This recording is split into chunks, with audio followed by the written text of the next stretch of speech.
தேவனோடு இருக்கிற உறவு அன்பு, மனுஷனோடு இருக்கிற உறவு அன்பு. இதை நம்ம எங்க பழகணும். ஆண்டவர் அதைத்தான் விரும்புகிறார். தேவனை நல்ல கவனிங்க, தேவனை நேசிக்க கற்றுக்கொண்ட பிறகு வேணா எழுதி கொள்ளுங்க, தேவனை நேசிக்க கற்றுக்கொண்ட பிறகு நாம் நம்முடைய வாழ்க்கையின் இரண்டாவது நோக்கம் மனிதனை நேசிக்க கற்றுக்கொள்ள வேண்டும்.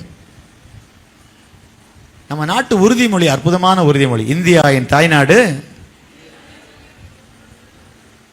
நிறைய பொதுக்கூட்டங்களுக்கெல்லாம் நான் போவேன். அங்கெல்லாம் போகும்போதெல்லாம் எடுத்தவொடனே இதை சொல்லுவேன்னா நம்மளை பார்க்குற பார்வையே வருமாறு இருக்கும் ஆட்களுக்கு. இந்தியா என் தாய்நாடு, இந்தியர் அனைவரின் உடன் பிறந்த சகோதரர்கள்னு ஒரு ஓப்பனிங் ஸ்பீச் கொடுத்து ஆரம்பித்தவங்கள நம்ம இந்த தேசத்தை நேசிக்கிறோம். அதாங்க உண்மை. இந்தியாவில் இருக்கிற எல்லாரும் என்னுடைய சகோதர சகோதரிகள். இங்கே ஜாதி மதம் மொழி இனம் எந்த வித்தியாசத்துக்கும் இடம் இல்லை. கைத்தட்டி ஒரு ஆமீன் சொல்லலாமா? ஹல்லேலூயா. அன்பு. அப்போ என் பேச்சில் என் மூச்சில் எல்லாத்துலேயும் எதுதான் தெரியணும்? இல்லை எதான் தெரியணும் சொல்லுங்க? அன்பு தான் தெரியணும். அவ்வளோ ஈஸியாக தெரியாது. நம்ம கோபப்படுற மாதிரியே சூழ்நிலை சில வேளைகள் நம்ம கோபத்தை உருவாக்குற மாதிரி ரொம்ப கவனமாக வாழணும் கிறிஸ்தவ வாழ்க்கை. யோனா மாதிரியே கடைசி வரை வாழ்ந்துடக்கூடாது. அல்ல சொல்லாமா? நீ கோபமாக இருப்பது நல்லதோ? ஆமாம் நல்லது தான். ஆமனுக்கு அழிஞ்சு போச்சுன்னு வருத்தப்படுறியப்பா, இந்த ஆத்மா மேலே உனக்கு பாரம் இல்லையே. நீ தண்ணி ஊற்றலை, நீ நடலை, நீ வளர்க்கலை, நீ பிரயாசப்படலை. நீ பிரயாசப்படாத ஒரு ஆமனுக்கு வளர்ந்து ஒரே ராத்திரியில் அழிஞ்சு போனதுக்கு வருத்தப்படுறிய. ஆத்மா மேலே இவ்வளோ கோபமாக இருக்கிறியா? ஆமாம் அப்படிதான் இருப்பேன், அப்படிதான் இருப்பேன். கடைசி வரை திருந்தாத ஒரு ஆள். பட்டணம் திருந்திட்டு, இந்த ஆள் திருந்தலை. பட்டணமே திருந்திட்டுங்க. சிட்டி ரிவைவல், பெரிய பிரசங்கம் ஒன்றும் பண்ணல. 40 நாளில் நினைவே கவிழ்ட்டு போகும். பட்டணம் திரும்பிட்டு, இந்த ஆள் திரும்பல. கேரக்டர் மாறாமலும் வாழ முடியும் கடைசி வரை. நம்ம ஓட்டம் முடியும் போது நம்ம ஒழுங்கீனமாக வாழ்ந்தோம், ஒரு முரட்டாட்டமான ஆளாக வாழ்ந்தோம், யாருக்கிட்டையும் அன்பு காட்டலை, யாருக்கிட்டையும் உதவி செய்யலை, யாருக்கிட்டையும் அன்பு காட்டி ஒரு இரக்கம் இல்லாமல் வாழ்ந்துட்டோன்னு ஒரு குற்ற மனசாட்சி இருந்தால் அதை மாதிரி நரகம் வேற ஒன்றுமே இல்லைங்க. உங்களுக்கு 10 ஏக்கர் நிலம் இருக்கலாம், நகை இருக்கலாம், பொருள் இருக்கலாம், வீடு இருக்கலாம், கார் இருக்கலாம், அதெல்லாம் உங்களை சந்தோஷப்படுத்தவே படுத்தாது. வாழ்க்கையின் இறுதி கட்டத்தில் இயேசுவின் குடும்பத்தில் இருந்த நான் இயேசுவை போல கொஞ்சமாவது வாழ முயற்சி பண்ணினா ஓவர் நைட்டில் மாற்றம் வந்துடாது. ஓவர் நைட்டில் மாற்றம் வந்துடாது. You have to practise, I have to practise, we have to practise. நம்ம அதை ப்ராக்டிஸ் பண்ணணும். முதல்ல தேவனை நேசிக்க கற்றுக்கொள்ளணும். சர்ச்சுக்கு வாங்க, ஆராதனைக்கு வாங்க, விடிய காலம் எழும்புங்க, ஜெபம் பண்ணுங்க, பைபிள் படிங்க, சபைக்கு வாங்க, காணிக்க கொடுங்க, எல்லாமே ஓகே ஓகே ஓகே ரைட், செய்கிறேன். அதே மாதிரி மனுஷனை நேசிக்க கற்றுக்கொள்ள வேண்டும் என்பது தேவனுடைய 2வது எதிர்பார்ப்பு. முதல் எதிர்பார்ப்பு அவர் ஃபர்ஸ்ட், காட் ஃபர்ஸ்ட்.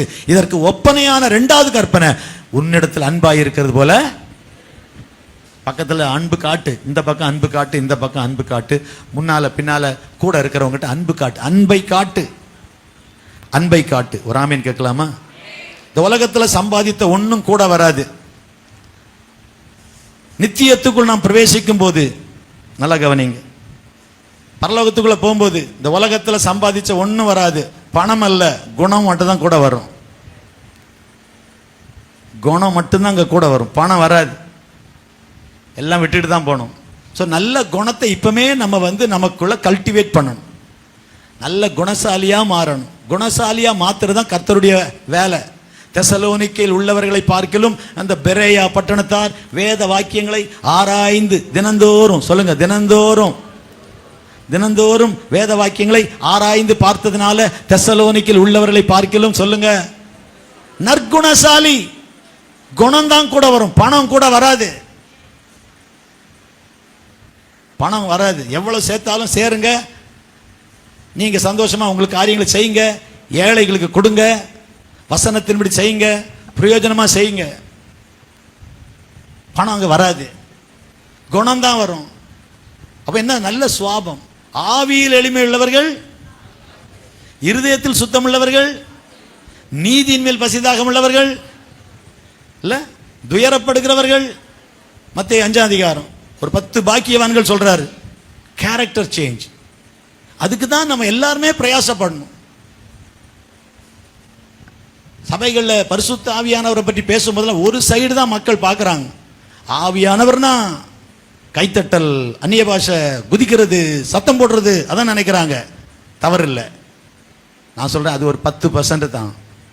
மீதி 90% உன் லைஃப், உங்கள் வாழ்க்கை, குணம், பொறுமை, அன்பு, சாந்தம்.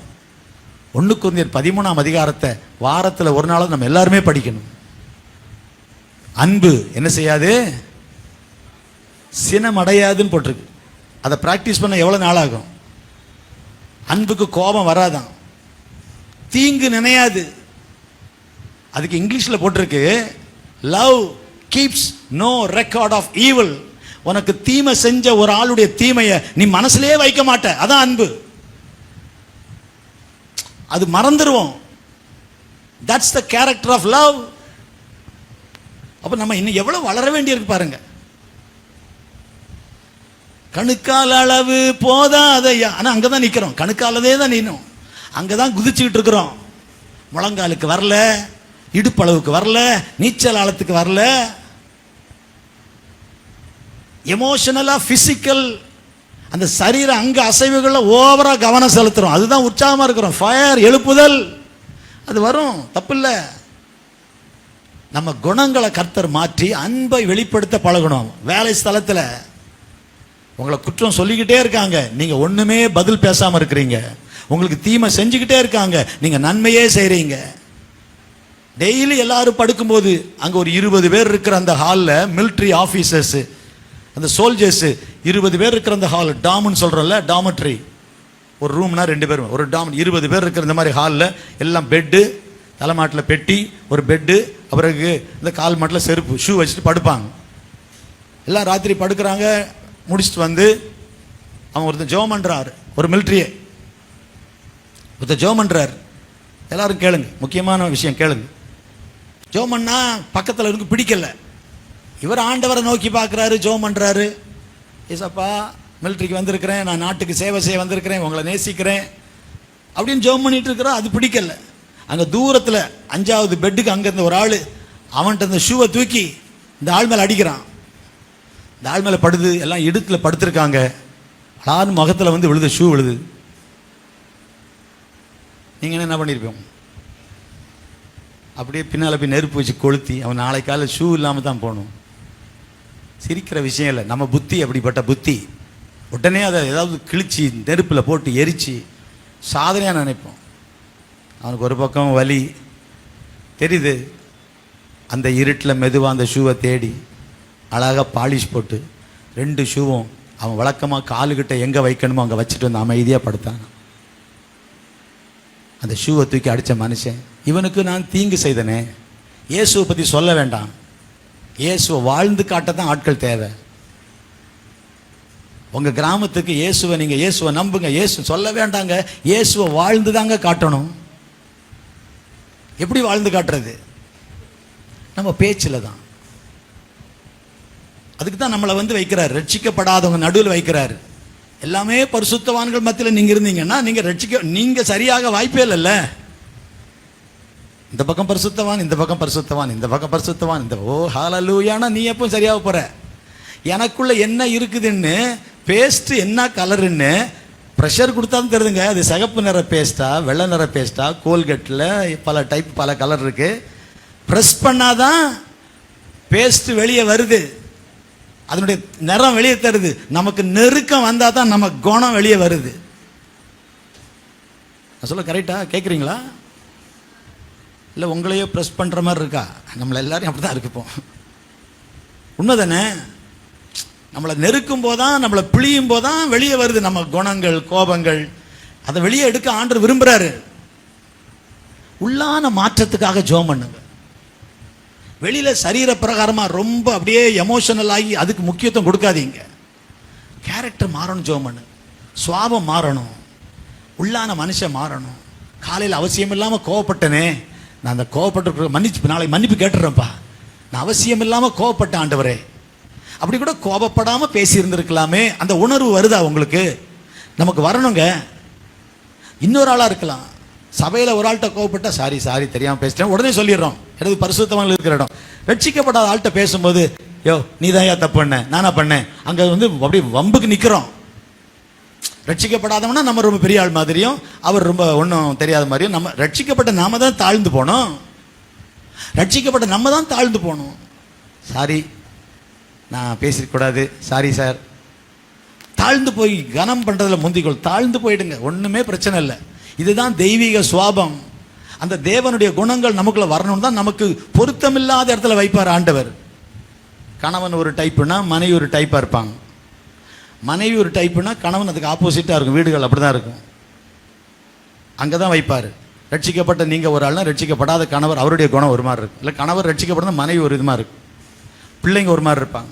வேலையில் ஒரு மாதிரி இருப்போம். நம்ம கரெக்டாக இருக்க தான் ட்ரை பண்ணுறோம். ஆனால் நம்மளை சுற்றி இருக்கிறவங்க சரியாக இருக்க மாட்டாங்க.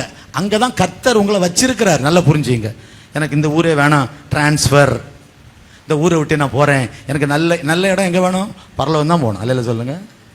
பூமியில் எங்கே போனாலும் பிரச்சனையாக தான் இருக்கும். நீங்கள் எந்த கம்பெனிக்கு போனாலும் இதை விட பெரிய பிரச்சனை அங்கே இருக்குது.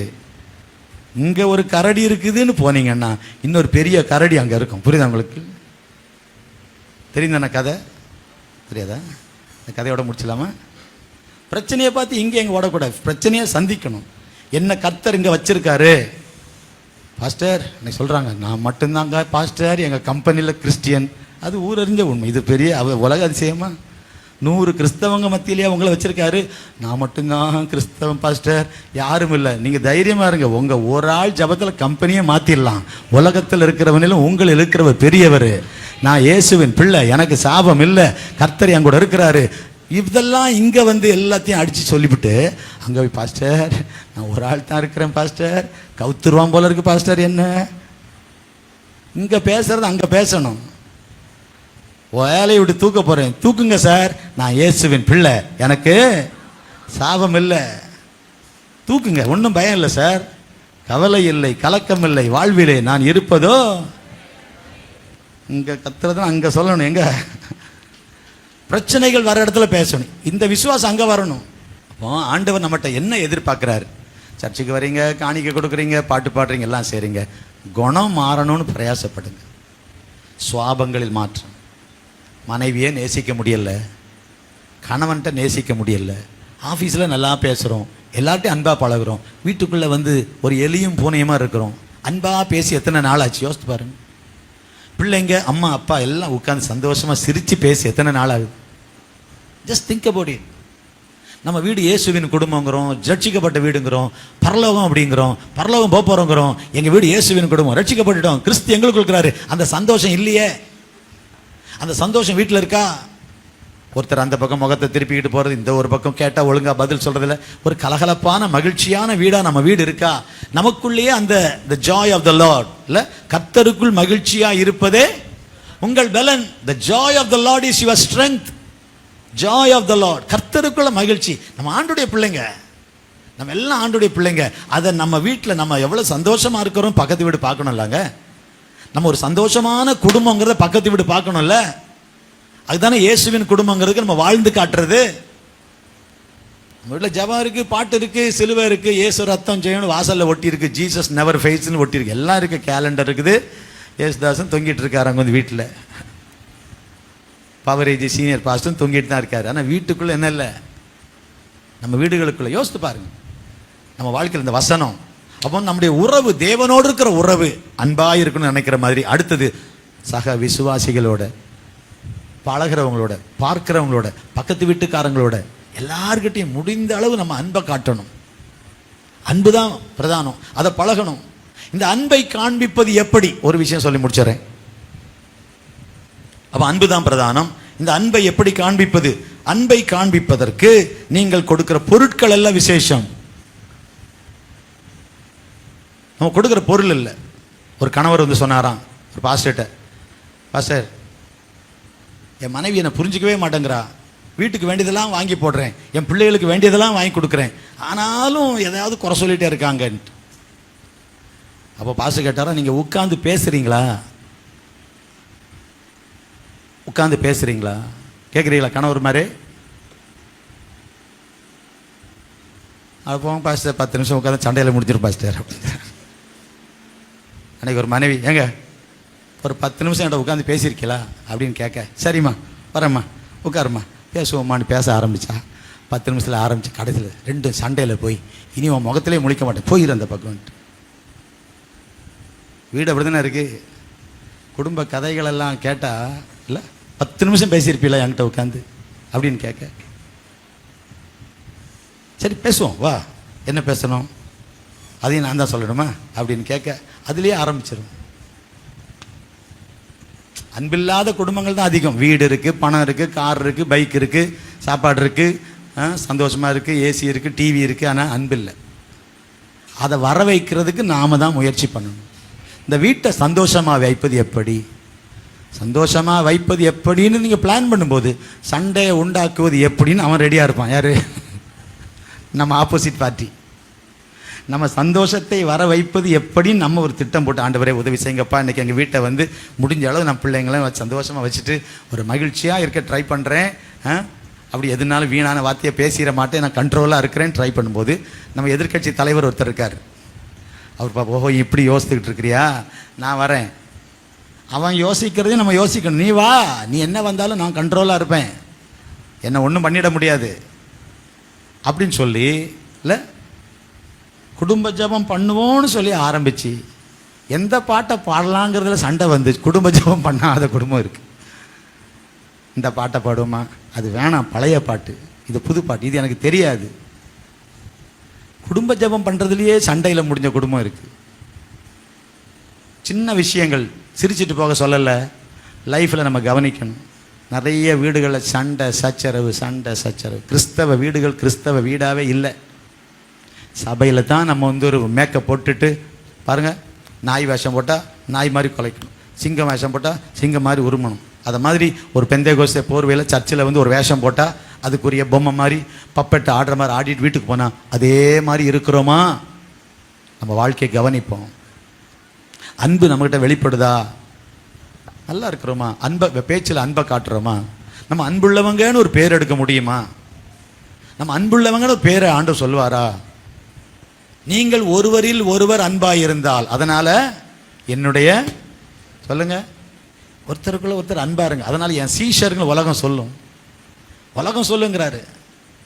அப்போ ஆண்டவர் எதை வச்சு நம்மளை எடை போடுறாரு? இப்போ பாஸ்டர் சொன்னாராம், நீங்க பணம் கொடுக்குறீங்க, கிஃப்ட் எல்லாம் கொடுக்குறீங்க, பொருள் வாங்கி போடுறீங்க, மளிகை ஜாமான் காசு கொடுக்குறீங்க, உட்காந்து பிள்ளைகள்கிட்ட மனைவிகிட்ட பேசுறீங்களான்னு உங்க டைமை கொடுக்குறீங்களான்னு கேட்டாராம். என்ன பாஸ்டர் டைம் கொடுக்குறது, எனக்கு டைமே இல்லை பாஸ்டர், ஒரே வேலையாக இருக்குது, வீட்டுக்கு வேண்டியதெல்லாம் வாங்கி போட்டுடுறேன். அது இல்லைங்க பிரதர், அது இல்லை தேவை, அது அவங்க கூட வாங்கிக்குவாங்க. நீங்கள் மனைவியோட பிள்ளைகளோட உட்காந்து பேசுங்க, உங்கள் டைமை கொடுங்க. ஒரு ஆள் ஒருத்தருக்கு கொடுக்குற பெரிய கிஃப்ட்டு இல்லைன்னா இன்வெஸ்ட்மெண்ட்டு, ஒரு பெரிய கிஃப்ட் என்ன பொருள் இல்லை, டைம்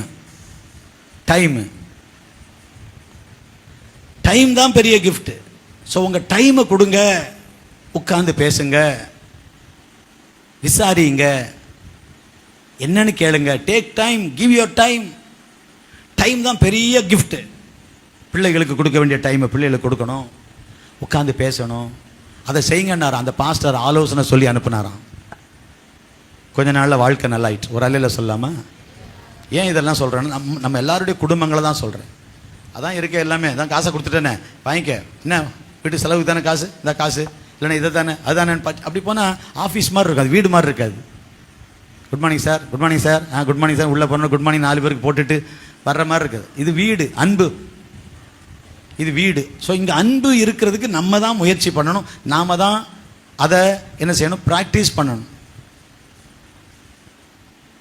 கர்த்தருக்கு ஸ்தோத்திரம். அன்பில்லாத ஆட்கள் மாதிரி தெரியுதுல்ல நம்ம எல்லாம். ஐயோ இதை போய் எப்படி நம்ம நேசிக்கிறது, எப்படி அன்பு காட்டுறது, அந்த இடத்துல கர்த்தர் நம்மளை வச்சிருக்காரு. அதுக்கு தான் பரிசுத்த ஆவியானவர் கொடுத்துருக்கிறாரு. ஆவியானவர் நமக்குள்ள ஊற்றப்பட்டதுனால தேவ அன்பு நம்ம இதயத்தில் இருக்கு. அந்த அன்பு தான் வெளிப்படணும். அதுக்கு நம்ம முயற்சி எடுக்கணும். தேவன் மேலே இருக்கிற அன்பை காட்டுறது ஈஸியாக இருக்குது நமக்கு. உங்களை நேசிக்கிறேன்ப்பா, உங்களை நேசிக்கிறேன்ப்பா, ரைட். அதே அன்பை பக்கத்தில் காட்டுங்கிறார் ஆண்டவர். இந்த பக்கம் அந்த பக்கம் அன்பை காட்டு. குடும்பம்னா கணவன்கிட்ட, மனைவி கிட்ட, பிள்ளைகள்கிட்ட காட்டு, சொந்தக்காரங்கிட்ட காட்டு, உன்னை தப்பாக பேசுகிறவங்ககிட்ட அன்பை காட்டு. அன்பை தானே காட்டணும். அன்பை காட்டுவங்க உங்களுடைய நேரத்தை கொடு. யோபுவின் நண்பர்கள் 7 நாள் வந்து உட்கார்ந்து இருந்தாங்க, ஒரு வார்த்தை கூட பேசாம. யோபுவின் கஷ்டத்தை பார்த்துட்டு they gave their time. யார் செய்வா யோசித்து பாருங்க. யோபுவின் கஷ்டத்தை பற்றி கேள்விப்பட்டு புறப்பட்டு வந்து 7 நாள் ஒரு வார்த்தையும் பேசாம அந்த குப்பையில் யோபு உட்கார்ந்த இடத்துல உட்கார்ந்துருக்காங்க. 7 நாளுங்க. 7 லட்சம் ரூபா கொடுத்துட்டு போயிடல, அது கூட ஈஸி. 7 அங்கேயே உட்கார்ந்துருக்காங்க. அழுகிற யோபுவோட சேர்ந்து அழுது, சாப்பிடாத யோபுவோட சேர்ந்து சாப்பிடாம இருந்து, தூங்காத யோபுவோட உட்கார்ந்து தூங்காம இருந்து, என்ன பெரிய சாக்ரிஃபைஸ் நம்ம கொடுப்போமா? அன்பின் இலக்கணத்தை அந்த யோபுவின் நண்பர்கள்ட்ட பார்க்கலாம். they gave the time. ஆண்டவருக்கு நம்ம நேரத்தை கொடுப்போம்னு சொல்றோம். அதே போல மனிதர்களுக்கு, நம்ம கூட இருக்கிறவங்களுக்கு ஒரு ஆமேன் கேட்கலாமா? கர்த்தருக்கு ஸ்தோத்திரம். அப்போ ஆண்டவர் நம்மை குடும்பத்தில் வைத்திருக்கிறார். இந்த குடும்ப உறவுகள் இனிமையா இருக்கணும்னா அதற்கு அன்பு தான். ஆண்டவருக்கு ஸ்தோத்திரம். இந்த அன்பு தான், அதாவது ஒன்று முக்கியமானதுன்னா அதுக்கு தான் அதிக நேரம் செலவழிப்போம். 5-6 வேலை இருக்கு, இதில் எந்த வேலை முக்கியமோ அதுக்கு தான் நம்ம அதிக நேரம். நீங்கள் எதுக்கு அதிக நேரம் செலவழிக்கிறீங்க என்பதை வச்சு எதை முக்கியமாக வச்சிருக்கிறீங்கன்னு கண்டுபிடிச்சிடலாம். ஃபோனு தான் ரொம்ப நேரம் இருக்குங்க, ஃபோனை தான் முக்கியமாக வச்சுருக்கீங்க. எதுக்கு நீங்கள் அதிக நேரம் செலவழிக்கிறீங்க என்பதை வச்சு நீங்கள் எதை முக்கியமாக வச்சுருக்கிறீங்கன்னு கண்டுபிடிச்சிடலாம். பைபிள் படிக்கிறீங்க அப்படின்னா, நல்லா படிக்கிறீங்கன்னா பைபிளை முக்கியமாக வச்சுருக்கீங்க. நீங்கள் ஜெபம் பண்ணுறீங்க, ஆராதிக்கிறீங்க, இல்லை நீங்கள் ஊழியம் விரும்புகிறீங்க, எதற்கு உங்கள் அதிகமான நேரத்தை கொடுக்குறீங்களோ அதுதான் உங்களுக்கு முக்கியமானது. அப்போ ஒருவரை முக்கியமாக நினச்சா நம்ம டைமை கொடுக்குறோம். ஆண்டவரை முக்கியமாக நினச்சா அவருக்கு டைமை கொடுக்குறோம். நம்ம நண்பர்களை முக்கியமாக நினச்சா அவங்களுக்கு டைமை கொடுக்குறோம். நம்முடைய வாழ்க்கை we spend. ஆமென் கேட்கலாமா? கர்த்தருக்கு ஸ்தோத்திரம். அப்போ ஒருவருக்கு நம்ம கொடுக்கிற அளவுக்கு தான் ஆண்டவர் அன்புக்கு வந்தார். எல்லாரும் தெரிஞ்ச வசனம் யோவான் 3:16. தேவன் தம்முடைய ஒரே பேரான குமாரனை விசுவாசிக்கிறவன் எவனோ அவன் கெட்டு போகாமல் நித்திய ஜீவனை. அதனால தான் பைபிளில் போட்டிருக்கு எபேசியர் 5:16, சமயம் கிடைக்கிற போதெல்லாம் நீங்க கூடுமான வரை எல்லாருக்கும் நன்மை செய்யுங்கள். ஆண்டவருக்கு ஸ்தோத்திரம் உண்டாவதாக. அல்லேலூயா சொல்லாமா? நம்ம வாழ்க்கையில எதை முக்கியமா நினைக்கிறோம், யாரை முக்கியமா நினைக்கிறோம்? முக்கியமா நினைக்கிறவங்களுக்கு தான் நம்முடைய நேரத்தை கொடுப்போம். ஆண்டவர் முக்கியமா நினைக்கிறோம். தேவனுடைய சாயலில் படைக்கப்பட்ட மனிதர்களை முக்கியமா நினைக்கிறோம். ஸோ ஆண்டவர் மீது அன்பாக இருக்கிறோம் என்பதை காண்பிக்க நம்முடைய நேரத்தை கொடுக்கிறோம். அன்பை வெளிப்படுத்துகிற ஒரு வாழ்க்கை வாழ கடவுள் கிருபை தருவாராக. ஆமென் கேட்கலாமா? நம்ம கிறிஸ்தவ வாழ்க்கை மாறணும். இல்லைன்னா நம்ம அப்படியே தான் இருப்போம். நம்ம ஒவ்வொரு நாளும் சர்ச்சுக்கு வர்றதும், அப்படியே கை தட்டுறதும், அப்படியே ஜெபம் பண்ணுறதும், அப்படியே 2 பாட்டு பாடுறதும், அப்படியே உற்சாகமாகிறதும், அப்புறம் அதே மாதிரி தான். நம்ம இது ஒரு பாடம், இந்த பாடத்தில் பாஸ் பண்ணணும், இதை நான் செய்யணும், இதை நான் பழகணும், இதை பழகணும். சொல்லுங்க, இதை கோபப்படாமல் இருக்க பழகணும், கோபப்படாமல் இருக்க பழகணும், பொறுமையாக இருக்க பழகணும், கோபம் வரும்போது கட்டுப்படுத்த, சொல்லுங்க, கட்டுப்படுத்த பழகணும், நானே பழகணும், என்ன நானே அடக்கணும், கோபப்பட்டு பேசாமல் இருக்க அடக்கணும், நாவை அடக்கணும். என் நாவு இல்லை, என் வாய் மீறாதபடிக்கு என்ன செய்தேன், நான் தீர்மானம் பண்ணினேன், என் நாவை அடக்குகிறேன், என் வாய்க்கு காவல் வைங்க, நான் பேசாம மௌனமாக இருப்பேன். சில தீர்மானம் நம்மளே செய்யணும். கிருபை தாங்கப்பா. கேட்கிற வசனங்கள், சபையில் உட்காந்து 10 நிமிஷம் நம்ம அந்நிய பாஷை பேசுறத கிறிஸ்தவ வாழ்க்கை நினைச்சிடாதீங்க. அதை நினைச்சு ஏமாந்து போயிடாதீங்க. சர்ச்சில் இது அவசியம், நான் அவசியம் இல்லைன்னு சொல்லலை. 10 நிமிடம் 15 நிமிடம் கையை தட்டி அந்நிய பாஷை பேசுறத ஃபுல்லாக இதுதான் வாழ்க்கையில், இது வாழ்க்கையில். இங்கே கொஞ்சம் சார்ஜ் ஆகுறீங்க, வெளியில் போகிறது தான் வாழ்க்கை. இப்போ சர்ச்சு முடிச்சோன்னு நீங்கள் வீட்டுக்கு போகிறீங்க, போகிற வழியெல்லாம் உங்கள் அன்பு வெளிப்படுமான்னு பாருங்கள். ஆட்டோ டிரைவர்கிட்ட, பஸ்ஸில், கடையில், டீ கடையில் நீங்கள் கேட்டு ஒன்று கொடுக்கலன்னா, பெட்ரோல் பங்கில் நின்று பெட்ரோல் போடும்போது நம்ம முதல்ல போயிருப்போம், நமக்கு பின்னால் வந்திக்கு பெட்ரோல் போடும்போது நமக்கு ஆத்திரமாக வருது, நான் நிற்கிறேன் தெரியுது அவனுக்கு, என்ன நினச்சிக்கிறேன்னு கேட்குறோம். அதை தான் ஆண்டர் பார்க்குறேன், அதான் டெஸ்ட்டு. அங்கே தான் அன்பு இருக்கான்னு பார்க்குறாரு. எப்படி பேசுகிறோம், எப்படி பழகிறோம், நமக்குள்ளேருந்து அன்பு வெளிப்படுதா? ஸோ கிறிஸ்தவ போர்வையில் சபைக்குள்ளே இருக்கிற அந்த கொஞ்ச நேரத்தை அதுதான் பரலோகம் நினைக்கிறோம். இல்லை இல்லை இல்லை, உங்களை ஏமாற்றிக்காதீங்க. அன்றாட வாழ்க்கையில் இங்கே இருக்கிற 2 மணி நேரம் இல்லை, 168 மணி நேரத்தில் ஒரு வாரத்தில், இப்போ நம்ம அடிக்கடி வரோம், ஒரு 168 மணி நேரத்தில் 2 மணி நேரம் தான் சர்ச்சுக்கு வரும், மீதி 166 மணி நேரம் வெளியே இருக்கிறோம். அங்கே எப்படி நடக்கிறோம், அங்கே கிறிஸ்துவை வெளிப்படுத்துகிறோமா, அங்கே அன்பை காட்டுறோமா? நம்ம எல்லாருமே அன்பை காண்பிக்கிற நபர்களாக இருந்தால் நம்ம வீட்டில் ரட்சிக்கப்படாதவங்களே இருக்க மாட்டாங்க. கை தட்டி ஒரு அல்லையில சொல்லுங்க. அன்பை காட்டுற ஆளா இருந்தா நம்ம அதிகாரத்தை காட்டுவோம். நீ எல்லாம் என்ன பாரு எப்படி இருக்க, நீ நரகம் தான் போப்பார. நீ இயேசு ஏத்துக்கல நரகம் தான் போப்பார. நீ குடிக்கிறல நரகம் தான் போப்பார. நீ சினிமாவுக்கு போற நரகம் தான் போப்பார. டாஸ்மாக் போயிட்டு வரையா நீ நரகம் தான் போப்பார. இப்படி பேச தெரியாம பேசிதான் அவங்களுக்கு அது விட முடியாம இருக்கு. அவங்களுக்கு அது விட முடியாம இருக்கு. நான் ஜெபம் பண்றேன், ஏசப்பா அற்புதம் செய்வாரு, ஆண்டவர் அற்புதம் செய்வாரு, இதை பழக்கத்தை மாத்திடுவாருங்க, பயப்படாதீங்கன்னு அப்படி பேசி பாருங்க. அன்பா பேசி பாருங்க, பிள்ளைகள்கிட்ட அன்பா பேசி பாருங்க. பேச்சே கம்ப்ளீட்டா நம்ம மாறணும். ஆமேன் கேட்கலாமா? ஒரு அல்லையில சொல்லுங்க. உங்க ஸ்கூல்ல காலேஜ் எந்த இடமும் இதை நம்ம என்ன சொல்றது, ஒரு நாயை பழக்கிற மாதிரி நம்மளை பழக்கணும். என் பேச்சு நான் இப்படி பேசக்கூடாது, நான் இந்த மாதிரி பதில் சொல்லக்கூடாது, எப்பவும் சிடு சிடு சிடு நிற்கிறேன் அப்படி இருக்கக்கூடாது, நான் ஸ்லோவாகணும், நான் குறையணும், கோபத்தை குறைக்கணும், அன்பை காட்டணும். நான் பண்ணது கரெக்ட் தான், அவங்க பண்ணதான் தப்பு, ஆனால் வீணா பழி போடுறாங்க, ஆனாலும் நான் எதிர்த்து பேசக்கூடாது, நான் பொறுமையாக இருக்கணும், நான் நிதானம். இப்படி நானே என்ன செய்யணும்? ஆண்டவரே ஆண்டவரே ஆண்டவரே ஆண்டவரே நேசிக்க உதவி செய்யுங்கப்பா, வசனத்தை இப்போ தான் கேட்டுட்டு வந்திருக்கேன்ப்பா, வசனத்தை முடி வாழணும்ப்பா, ஹெல்ப் பண்ணுங்கப்பா. நம்ம தான் ஜபம் பண்ணி நம்மளை மாற்றணும். அடுத்தவங்களை மாற்ற ட்ரை பண்ணக்கூடாது. அடுத்தவங்களை மாற்ற ட்ரை பண்ணாதீங்க. நாம மாறணும் மாறணும் மாறணும்னு ஜெபம் பண்ண நம்மளை கர்த்தர் மாற்றுவார். நம்ம கொஞ்சம் கொஞ்சமாக இயேசு போல மாறலாம்.